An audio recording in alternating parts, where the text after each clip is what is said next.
Oakley dokley.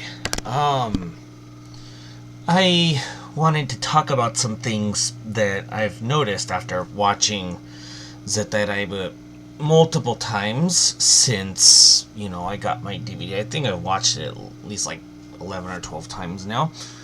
But there's some things within the actual movie that either they don't make any sense or there's discussion to be had with them. Okay, and so I'd like to discuss these issues. And not all of them are like bad things. They're just like things that I noticed that are just stuff that people wouldn't pick up on unless you've watched it a bazillion times. So the first one I want to talk about is that it's just kind of like a little Easter egg, and I'm sure nobody paid attention to it because of the scene that it takes place. But when Hayate's telling Freya to stop singing and that he wants to be with her and wants to live with her and all that other shit, right? If you look in the background, this little Easter egg, one of the ships has an MF-25. What is that a reference to? Well, I mean, the scene itself is basically a reference to the scene in the second Frontier movie, but they have an MF-25 ship there, which is basically, it's saying that the Macross Frontier battle group that is on the Bajara planet actually sent help for the final battle in Delta. So that's just something I wanted to point out, so now people can go watch it again and notice that. Now, let's see, where do I want to start from? Okay, let's start with the SV303s, the Ghost Valkyrie, basically. Look at those. I didn't mention this, if I recall correctly, in my spoiler review, but the little mini ghosts on the side, there's 6 of them. Well, what is that a reference to? The size and shape of these things is very close to the Squires from Macross 2. So, that's just a little something to consider, that they could be the prototypes for the Squires that come later. Now, let's see. The next, I have a list here I'm looking at. I'm just deciding which ones I want to go over. In what order I want to go over them. So, let's see. So, we got those 2 out of the way. And yes, I'm using picture of Mikumo from a scene that's one of my favorite scenes in the entire movie. So, I took a screenshot off of my own while I was watching it. So, okay. The next one is the effect when Freya causes Hayate to go into like this berserk mode, and then it ends up causing her to eventually die, right? Think about Macross 2 in this. The emulators, when they sing their song of battle, it basically makes them fight stronger, whatever like that, right? But then you have the Shinu, the Song of Death, which it causes them to go berserk and they go like out of control and basically go kamikaze and everything, right? So could this be Kawamori giving a nod to Macross 2? Now, this is something like, if you have to watch Macross 2 to really understand this reference, but it's just a theory that I have because it just seems so similar, like what's happening and the effect it's having. But the difference is that, the emulators of the Marduk are not,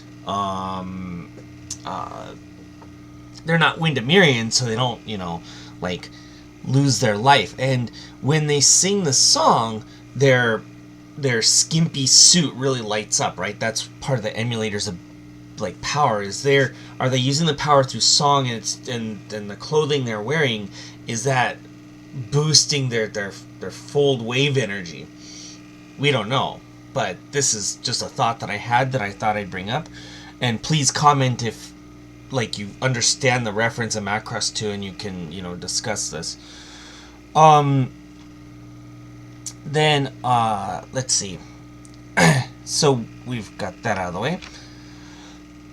Now, I want to go over there's a particular line that Max has when he's explaining Lady M and Lady Mega Road 1 and all this other stuff. And in Japanese, the line is, 少なくとも敵ではない、今はな. And this means, at a minimum, she's not the enemy for now.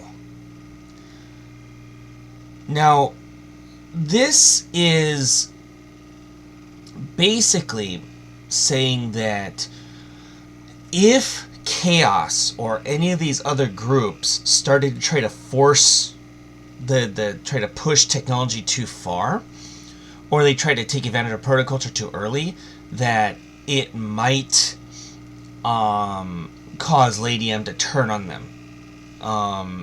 Which is something that, within the context of that scene where Exodore is explaining, that Lady M is trying to make sure that they don't overuse protoculture technology to protect the galaxy and things from that. So, this line is actually quite important, and it is saying that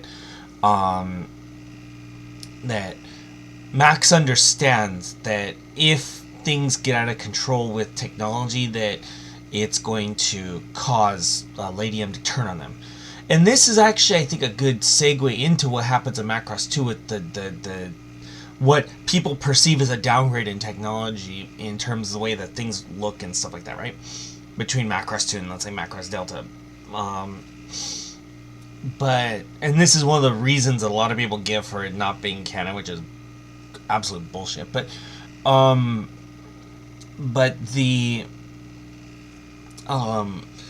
the idea that Lady M is trying to prevent everybody from overusing protoculture technology is actually helps lend credence to what happens in Macross 2, because she's trying to, like, after the Hoshinu Taite and stuff in the Delta era, maybe she manages to talk the Earth government into, downgrading technology so it doesn't get out of control or something like that. There's no answer to this. This is just some speculation, and people are willing to speculate in the comments. Please go ahead.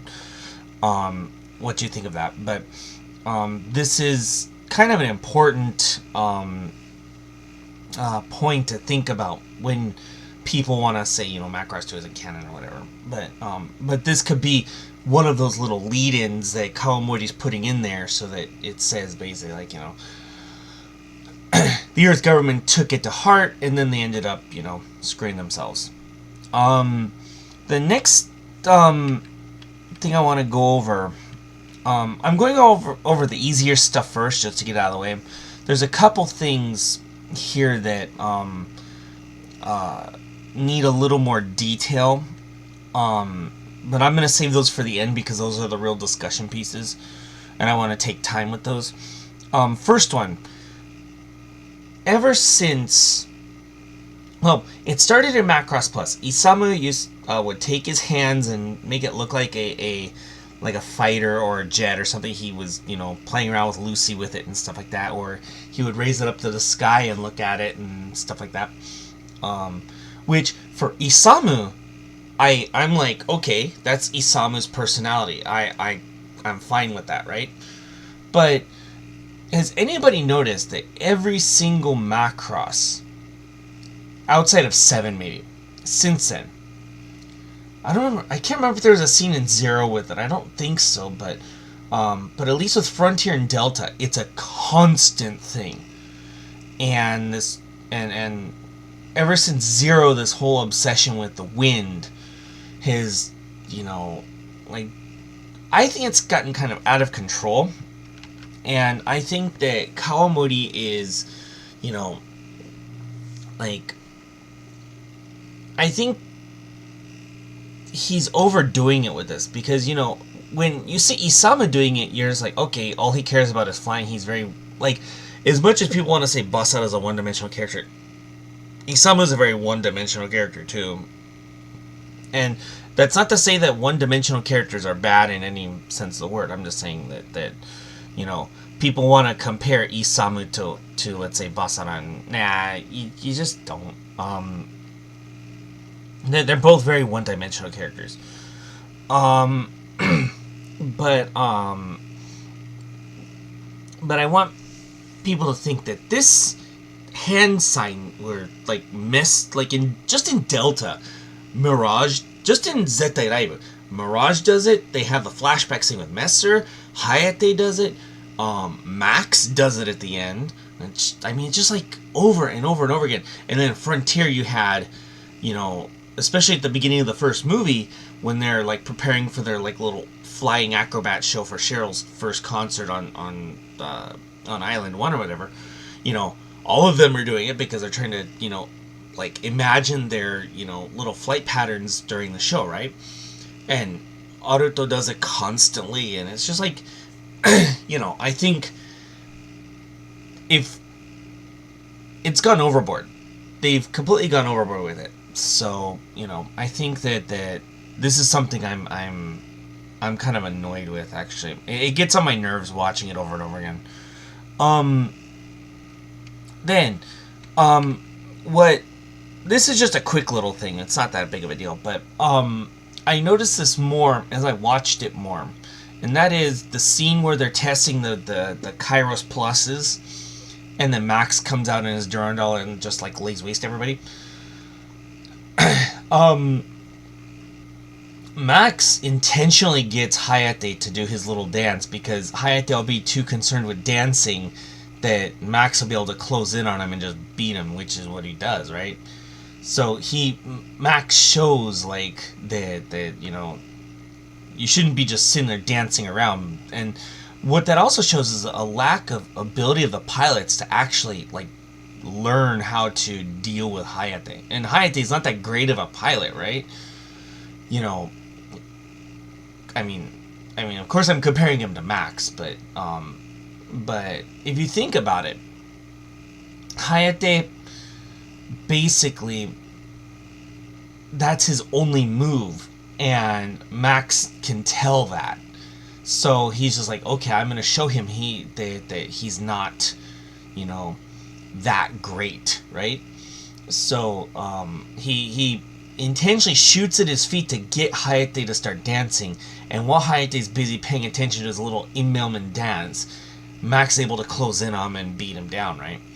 So this is something that I think people need to pay more attention to, because this also, I think, is an indictment of, I think it, to me anyway, it seems like a connection to Macross 2 because of certain lines in Macross 2 about how, you know, there's only two real ace pilots in Macross 2, Nex and Sylvie, and everybody else is kind of there. And, you know, Amy's not that great of a pilot, and they treat pilots like idols, not as actual, like, you know, people who should be up there fighting for people, which is why, you know, Nex is a really good pilot. Sylvie's an amazing pilot too. Both of them are.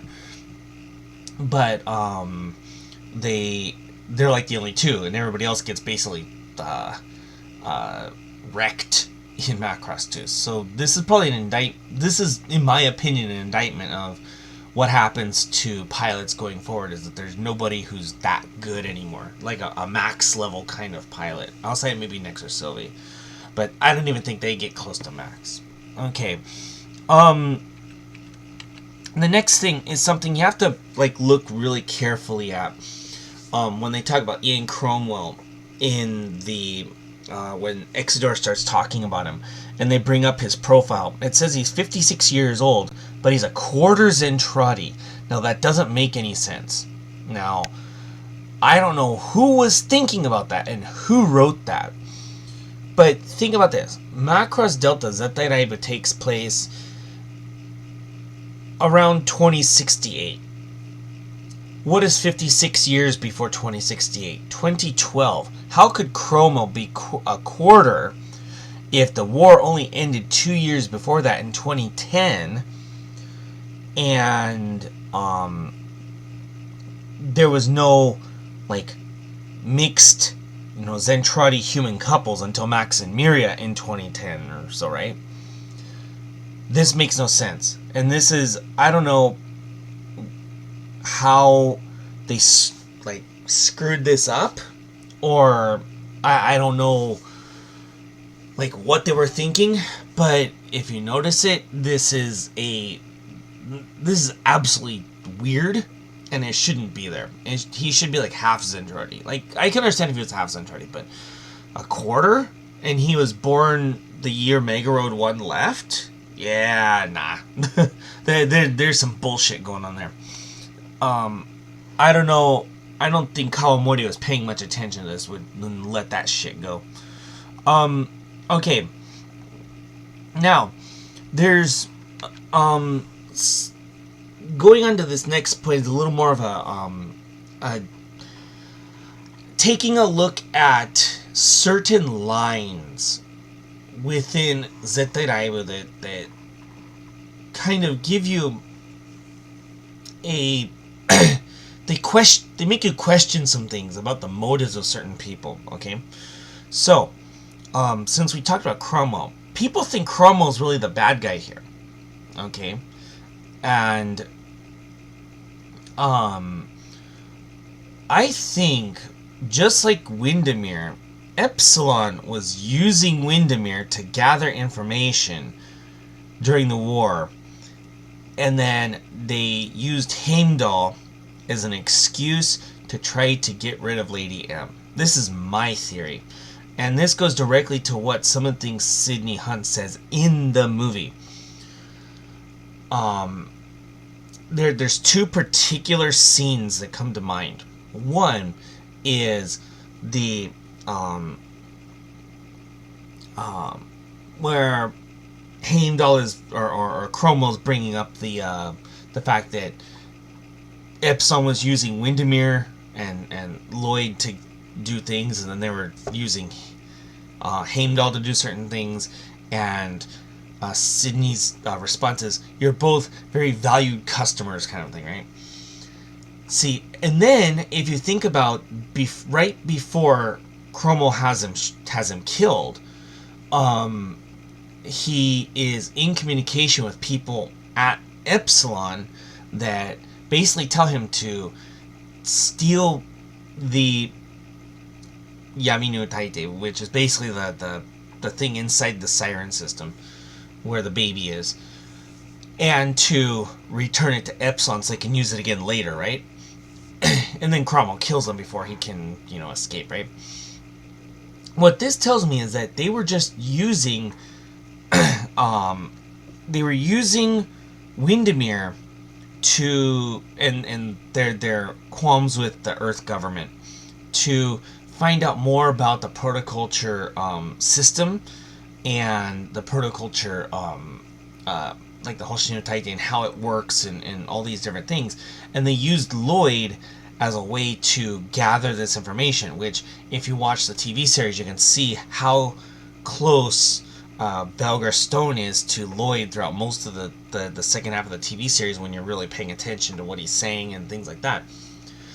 He's very like in there with Lloyd a lot, and he understands a lot about what's going on. And then when you see the episode about where he goes to talk to Ernest and Watakire and them, and he's explaining how weapons could be songs, which is referenced by Sidney Hunt in Zettai Raibu, by the way. And he consistently uses the word onkyo heiki, and which is like sound weapon, right?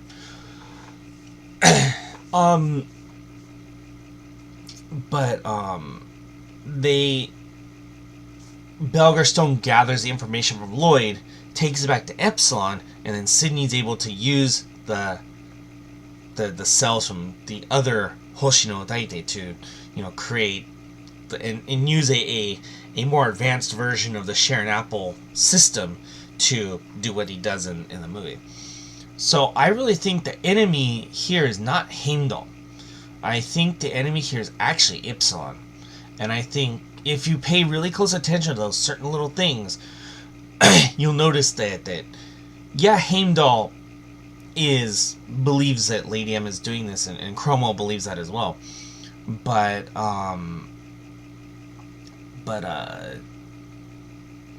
they're just, to Epsilon, Windermere and Heimdall are just, like, methods to get what they want. Now, why would Epsilon want to get rid of Lady M? Well, the black market. Go back to Macross Dynamite 7, where on, what is it, what's her face, the person from, the woman from Zora, who's the older sister of the little girl that Basara's with. I forget their names.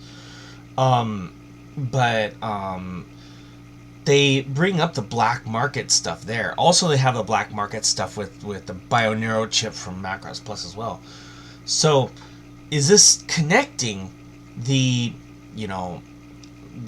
black market stuff from early on, and is that Ypsilon at the time, before they became like this massive, conglomerate that's working behind the scenes as like an evil little, like black market company that has got their hands in everything basically.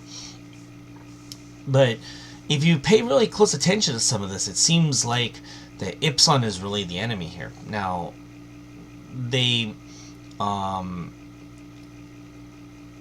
fact that they are trying to get rid of Lady M tells me, and this is just up into interpretation, right? But the lines that Sydney gives in the movie are pretty clear. But the motive is they make more money if they're able to get rid of Lady M and get their hands on this protoculture technology.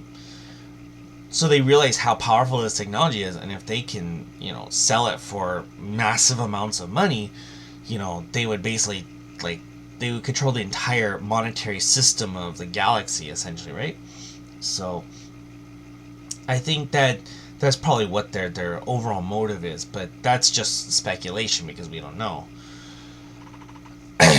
Now, the main topic I want to talk about, and this is something that I've been wanting to talk about for a little bit now, and it's something that consistently comes to mind when I'm rewatching the movie or something like that, is that Mikumo throughout all of Zettai was very, very emotional. She's like becoming more, human, not just, like some clone that doesn't know what she's doing, right? But, with this, like the scene that I have here for the picture of her crying and stuff like that, right? You can tell that she's really emotional about a lot of this stuff, and this is something that was lacking of her in the Delta TV series and in the first movie. And I think paying really close attention to how she reacts to everything,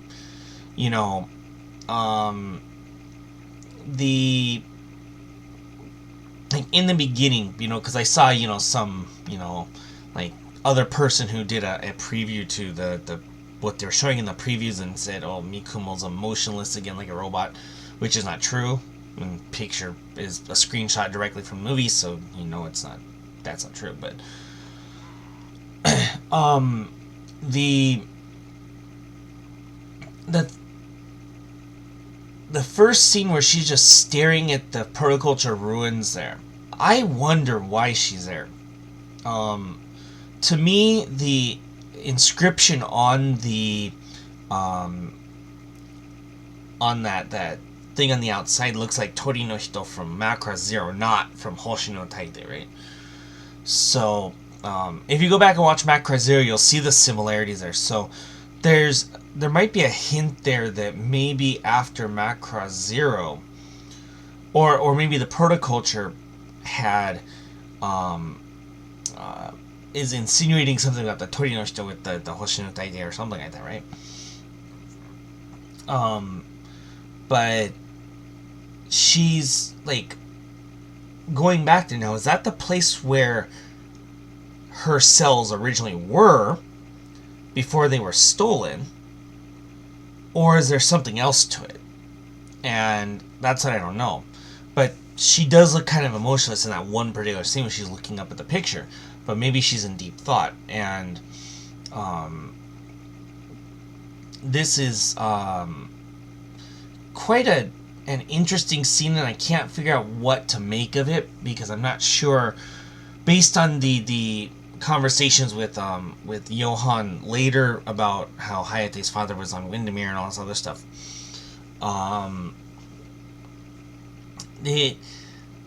that location might be the place where the cells were stolen from, but not sure.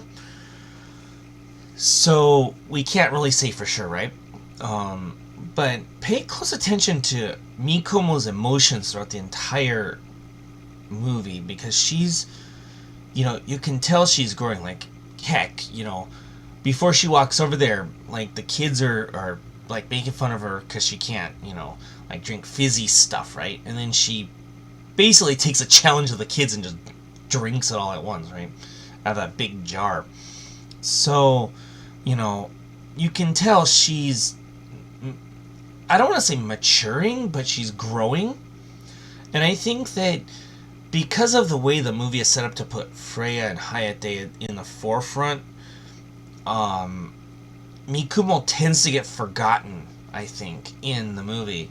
And I think people should look carefully at her emotions and how she's developing as a character and all this other stuff. And how she develops as a character just within this movie, right? Forget about the other stuff of Delta. Just focus on this movie. And I think you'll find some very interesting, kind of developments with her character. I think Mikumo is like a secretly...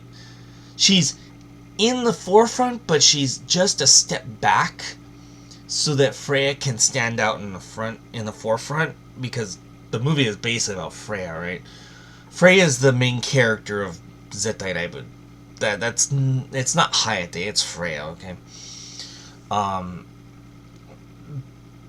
But I think that because of where Mikumo's position is in this movie compared to where she was in either Delta TV series or in the first movie, because she was like the main focus of all of it, because she's just that one step back, I think people forget, like, that she's there sometimes, maybe. And I think that you should really pay attention to her emotions and what you think of her emotions, and I want people to discuss that in the comments, because I want to hear what people think about this, because this is I think, like I said a minute ago, that Mikumo is like the hidden gem of the movie. Her character development is directly linked to Freya throughout the entire movie, for the most part. Outside, like, the little, like, thing at the beginning with her walking over to the ruins, or the kids, bullying her into drinking the fizzy apple juice, is basically connected to Freya, because once Freya gets, removed from Watakure, you watch Mikumo's expressions and how they portray her the entire way through. She's a completely different character. And I think that she gets forgotten a little bit because of the focus being so much on Freya, right? Of course, Mirage being, having Max there to push Mirage's character further too is really good. I think Mirage is amazing in this movie, but I think people should focus on Mikumo a little bit when she's on the screen.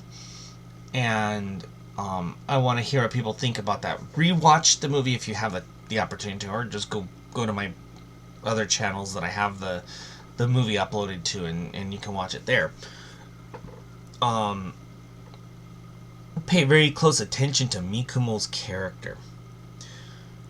Like, anytime she's on the screen, I know it's hard because of Freya being in the forefront, but try to focus on Mikumo in the scenes where she stands out, and I think you'll find a very, very deep character there.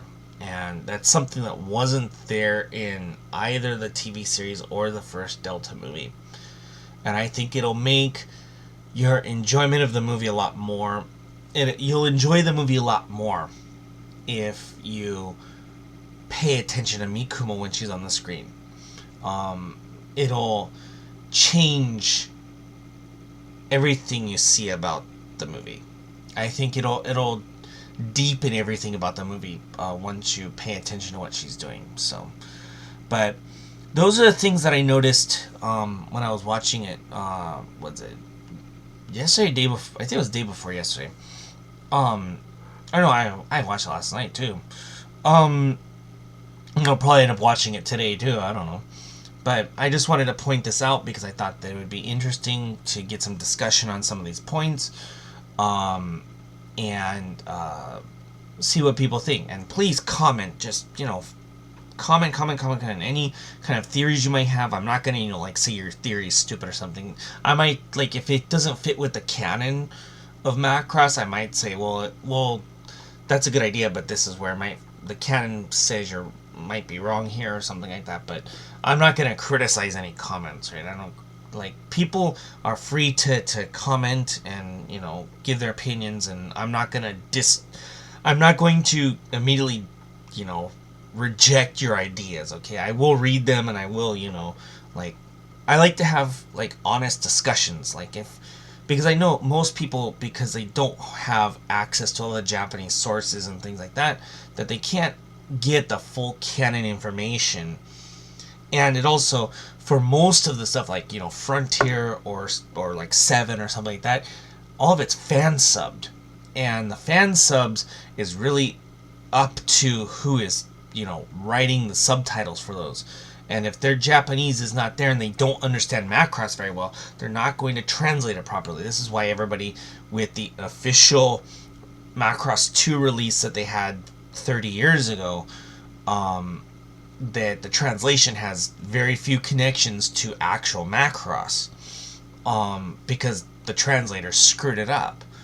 So I want people to feel free to comment and discuss these things, and if I can, if there's some mistakes in the canon because you don't understand the canon or something, I'm not gonna belittle you or anything like that, because that's stupid.